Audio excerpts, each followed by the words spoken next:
I run a cat rescue. Today I'm going to teach you how to tell what kind of cat you have.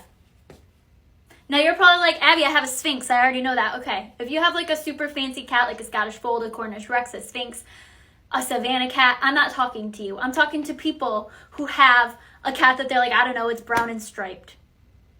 Today I'm going to teach you how, like, the actual, if I got your cat in, what I would say it is. That's what I'm going to teach you, how we categorize cats. Now don't get all mad, because I can't see your cat, right? You're watching me. I don't actually see you, so I can't look at your cat and tell you exactly what your cat is. But I'm going to give you, like, the rundown, okay? The SparkNotes version. And don't worry, I'm going to show you cats to explain this too, okay? So there's, like, two different, like, combined ways that we identify cats. The first way is usually by the length of their hair. So you'll see things like DSH, DMH, and DLH. Those stand for domestic short hair, domestic medium hair, and domestic long hair. And usually every single cat that comes in is put into the category based on the length of their hair. So if your cat is short haired, they are a DSH. If they are medium, they're DMH. And if they are long haired, they're DLH. Make sense?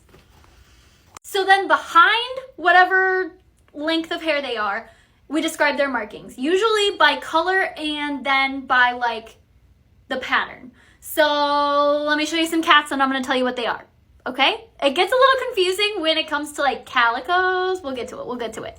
This is Sensei. He is looking out the window. He is a short-haired cat, so I would call him a domestic short-hair, DSH. And then he is a brown tabby. Striped cats are called tabbies. Now, there's a bunch of different types of tabbies. He is just a tabby. He's not a classic tabby. Classic tabbies have different markings on their sides. He's just a normal tabby.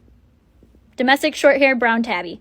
Arthur is medium-haired. So Arthur would be a domestic medium-haired, DMH, and he is gray, and he is also a tabby. You can kind of see the tabby stripes in him. So Arthur would be a domestic medium-haired gray tabby. He's also got the white, so gray and white tabby. This is Jenny. She is mostly black with white on her, and she is short-haired. So we would call her domestic short-haired, black and white. Usually this is called a tuxedo. If they're mostly white with black on them, I call them a black and white. But if they're black with, like, the little bit of white on them, I call them a tuxedo. This is Jenny's sister, Rain. She's long-haired, so we would call her a domestic long hair. And her markings are what we would call a tortoiseshell. We also just call them torties. So she's a domestic long-haired tortie. Maverick is a good example of domestic short-haired, what I would call black and white, whereas Figaro down here is more of the tuxedo. Do you see, like, the difference?